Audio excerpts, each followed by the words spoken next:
你大姐挺好的，很开明。李诺说道。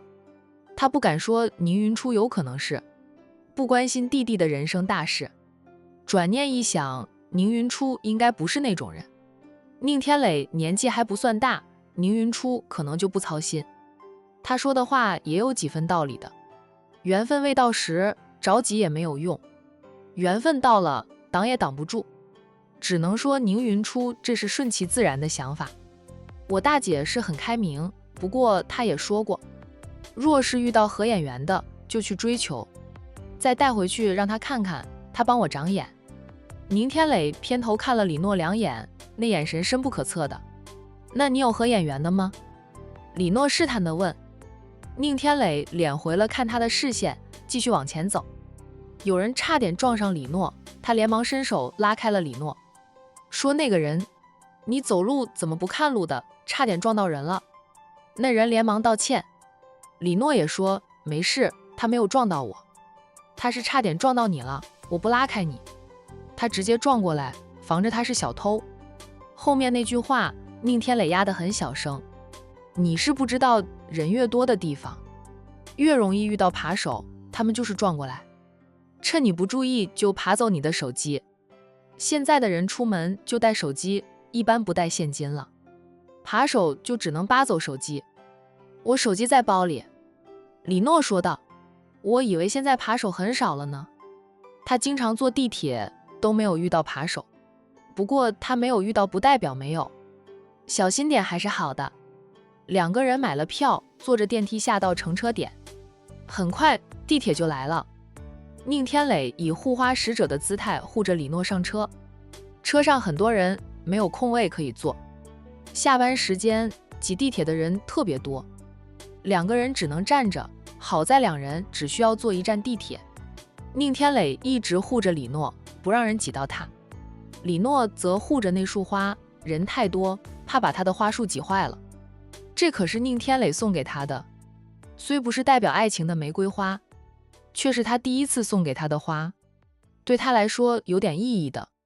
大家看李诺的眼神满是羡慕，李诺心里有点甜，就是刚才没有问到宁天磊是否有喜欢的人，被那个差点撞上他的人打断了。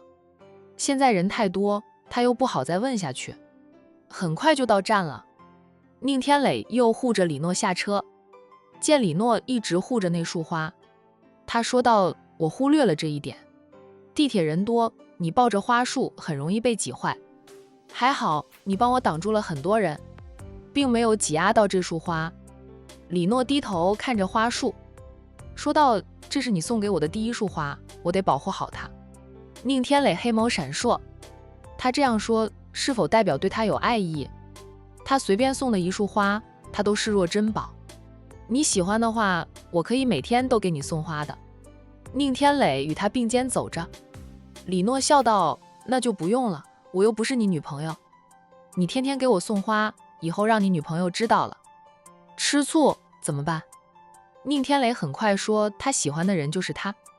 见他只顾着往前走路，他想说的话又咽了回去，只是笑了笑。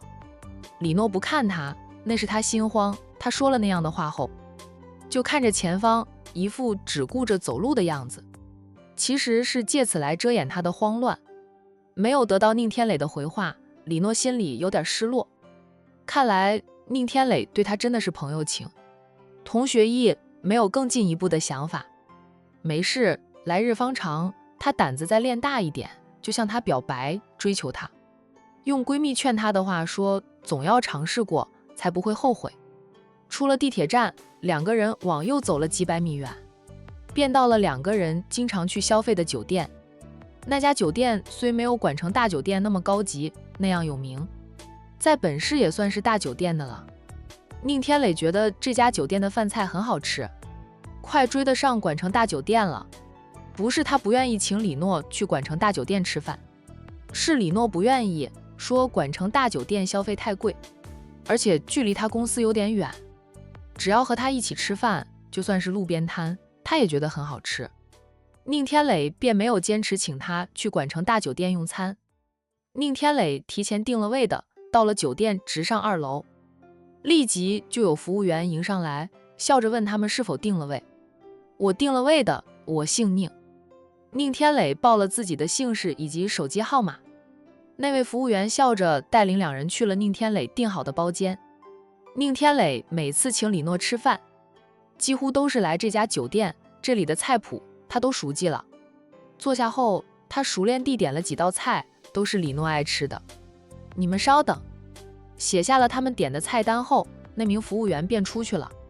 不久后，又有一位女服务员进来，是给2个人送茶水的。那位服务员进来看到是宁天磊，他愣了一下，很快便若无其事的给2个人的茶杯上各倒了半杯茶水。他却一声不吭，转身便走。走到包间门口，还扭头看了宁天磊2眼，才默默地出去。看到有同事走过，他叫住同事，小声问道：“这间房里的帅哥，你们认识不？”宁天磊带着李诺走进包间时，挺多服务员看到的。被叫住的那位服务员也看到了。他说道：“认识您家的少爷宁天磊，他经常都会带着女朋友来这里吃饭。他有女朋友了吗？那个女孩子是他的女朋友？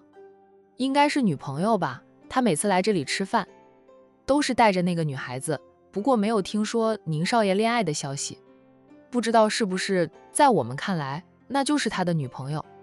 不是女朋友，怎么每次都带他来？阿斯，你该不会是对宁少爷一见钟情吧？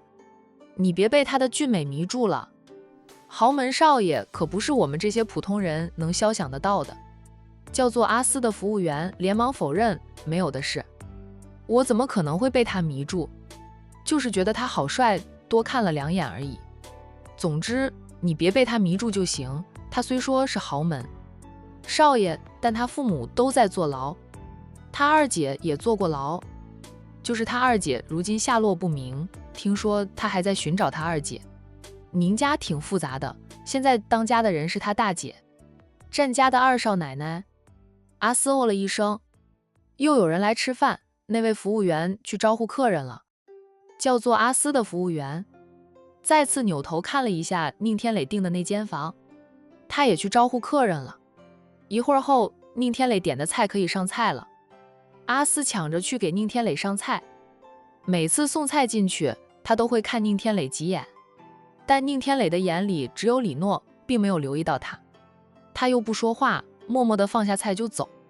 等所有菜都上齐了，阿斯服务员出去后，李诺对宁天磊说道：“天磊，刚才给我们上菜的那位服务员，每次进来都看着你，又不说话，感觉怪怪的。”宁天磊哦了一下，自夸地道：“想必是我太帅了，他没有见过我这么帅的男人吧？”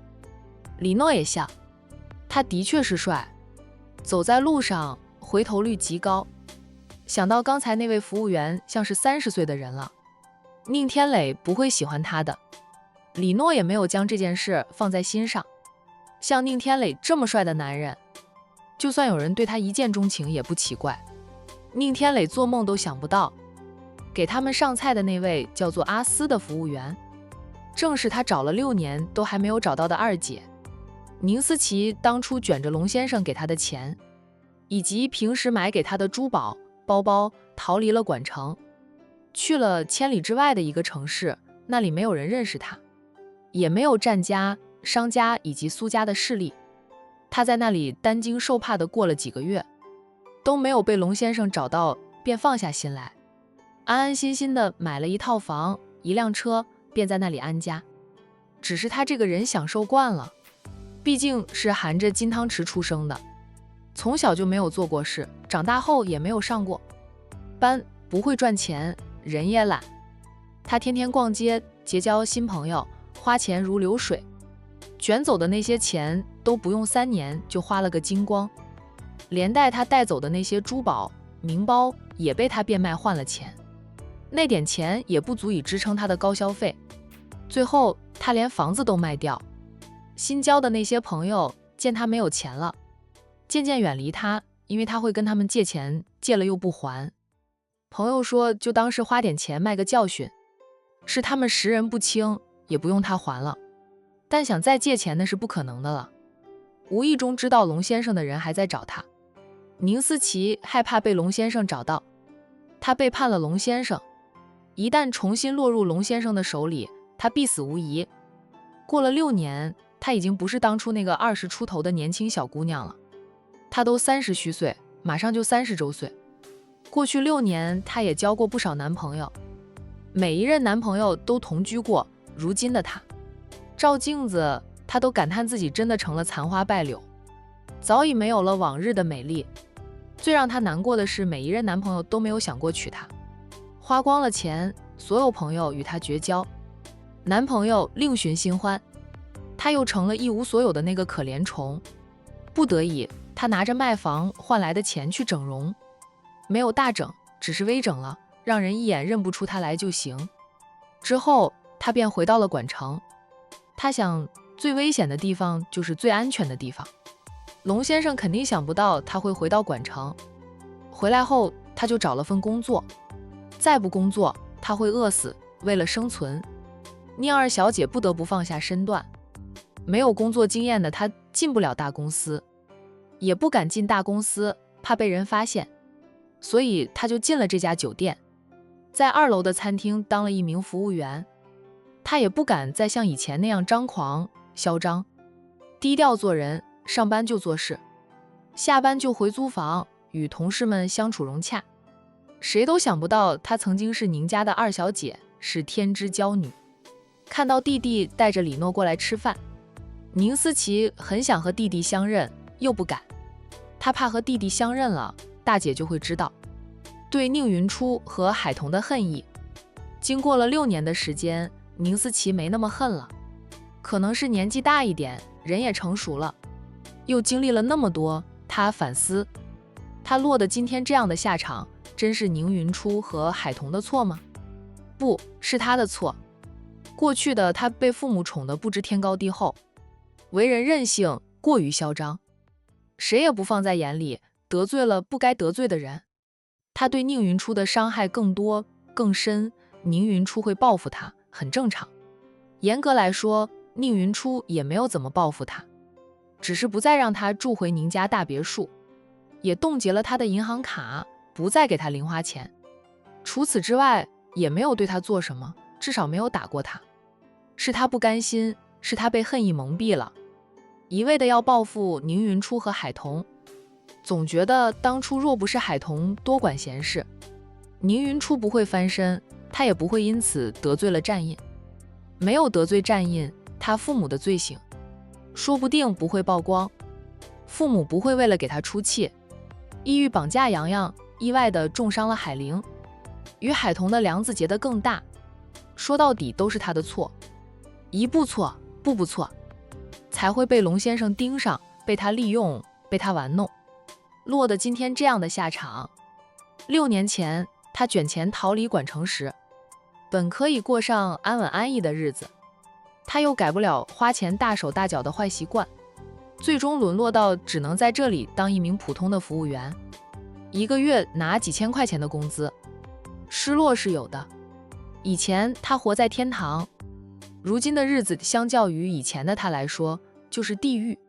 回来也有一段时间了，上了2个月的班，宁思琪的心平静了很多。听说弟弟还在寻找他，宁思琪多少都有点感动，好歹还有一个人记挂着他的。6年过去了，弟弟也成熟稳重了很多。从同事那里打听到，宁思琪知道大姐将属于她和弟弟的那份家产都交到了弟弟的手里，宁氏企业一分为2了。宁云初管着他的生意，已经换了公司名的原宁氏企业，在宁云初的带领下，如今已经成为价值几十亿的公司。弟弟接管的公司反而没有太大的变化，资产只略有提升，没有宁云初的那么厉害。宁云初背后有战家当靠山，他公司和战氏有业务往来，撇开其他不说，仅是跟着战氏混，他的公司就不用愁了。后悔吗？宁思琪后悔的，后悔自己过去那么坏，总是欺负姐姐，后悔自己被改造后出来也没有意识到错误，还一味的想报复报仇，让自己更一步堕落。可惜没有后悔药，他的余生就这样过吧。